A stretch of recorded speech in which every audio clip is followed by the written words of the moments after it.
Hello guys, welcome back to the 3 Pixels podcast. It is time for some more tech anecdotes all about YouTube in this episode. So if you're interested, buckle up and enjoy the ride.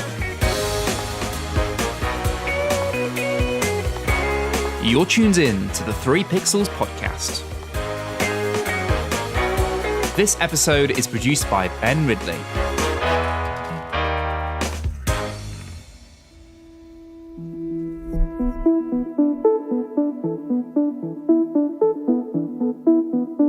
Alright, so what is the lowdown here?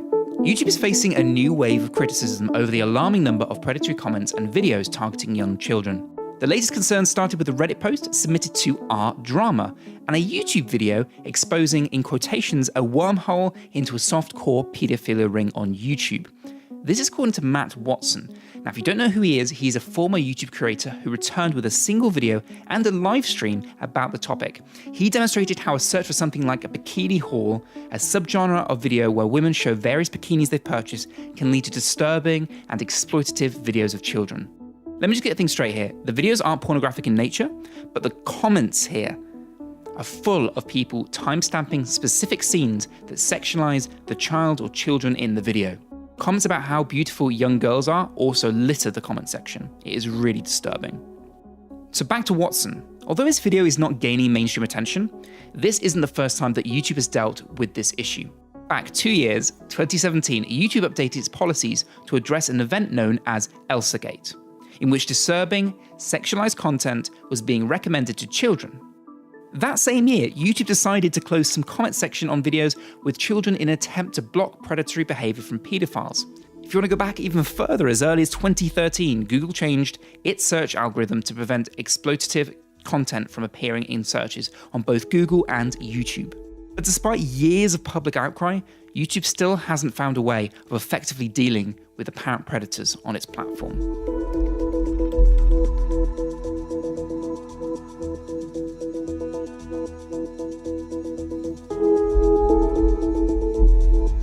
Now, this has been widely criticised in the past, so I will not be the first one to mention this, but the heart of the problem is YouTube's recommendation algorithm. As Watson demonstrated in his video, it literally took 2 clicks to go from a woman showcasing bikinis she's purchased to a video of a young girl. Although the video is innocent itself, the comments below, which include timestamps calling out certain angles in the video and predatory responses to the images, really aren't.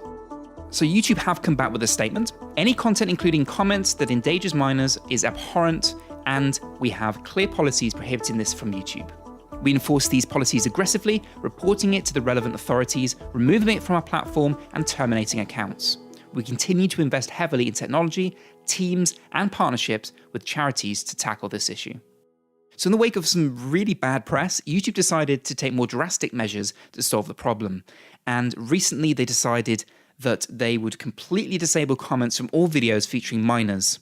A complete blanket ban, for better or worse.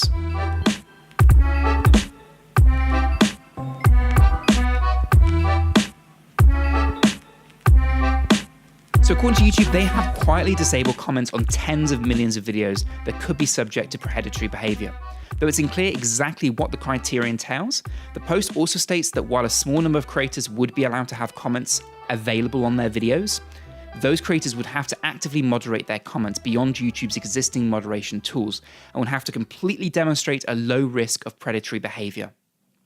So you're probably thinking, how does this affect the actual creators on YouTube, the genuine creators out there who are doing no harm and are being affected by a minority group who are abusing the system? In all honesty, it's already sparked quite a bit of anger in this sub-community of YouTube, many of whom rely on the comment section to connect with other YouTubers. And, just for goodwill, it's worth noting that most YouTube creators out there, the biggest percentage of them are actually minors. They're under 18. Vloggers out there really believe that they're being punished for the actions of a small minority of predators. I wanted to share some people's voices, so here is a selection of content creators who are unhappy about this situation.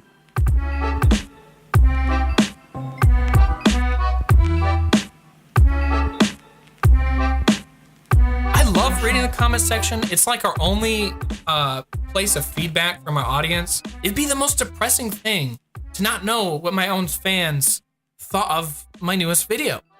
It's such a strange thing to think about, and it's very discouraging as a content creator to not know what your audience thought of your newest video. it's just very strange to think about. This may be the direction we're heading on YouTube.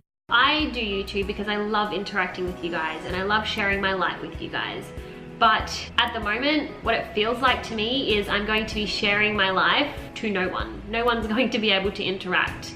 No one's going to be able to comment. I'm sure YouTube is going to fix the problem in the future, but as of right now, I don't know what's going to happen. I'm hoping within the next few weeks this gets sorted and it's not an issue anymore. However, if this happens to be a permanent solution, which it doesn't look like it will be, but if it happens to be a permanent solution that YouTube is just not going to let comments allowed on family vloggers' videos, I don't think I'm going to continue doing YouTube videos. Now, it's all good to get caught up in the anger and fury of the situation, especially as a content creator. I can understand the frustration it can cause.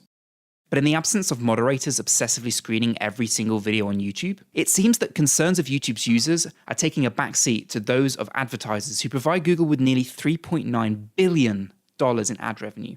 While it may be an unpopular decision, and it's a real difficult call, disabling the comments for the videos aimed at children seems to be the quickest way for YouTube to do damage control. It's a balance to keep advertisers happy and stop anything from spiraling out of control and more bad press from affecting the brand. At the end of the day, YouTube is a company. Yeah, they're a platform with a community and they rely on that community, but they have to do what's right for them as a business, because if there's no business, then there's no YouTube and then there's no community. It's kind of a domino effect.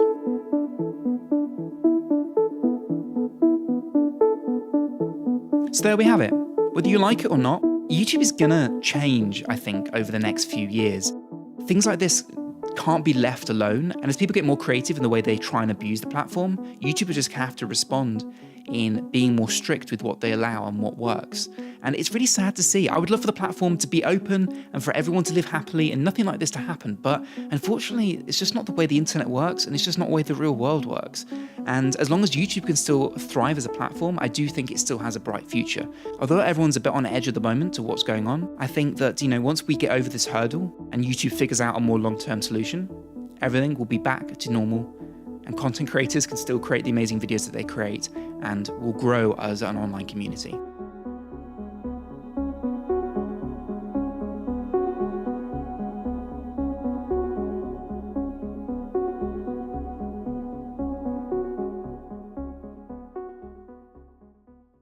I would really love to know what you think on this. Are you a content creator? Would you like to have a conversation with me about this topic? Definitely get in touch. We'd love to hear from you. As a content viewer, what's your opinion on this? Do you feel that this is fair? Do you think YouTube's doing the right thing? Do you feel them to be maybe a bit more money hungry and not looking after the community? I'd be interested to find out. And with that, thank you for listening. If you have enjoyed this episode, please hit that subscribe button. We've got so much great content coming out at the moment, and I'd love for you to be on the journey with us. You can check out all our social media in the episode notes below. Thank you very much, and I'll see you guys on the next one. You've been listening to the 3 Pixels podcast with Alan Taylor, Martin Gregory, and me, Ben Ridley. Music provided by Epidemic Sound. With that, thank you for listening. We'll see you next time. Good night.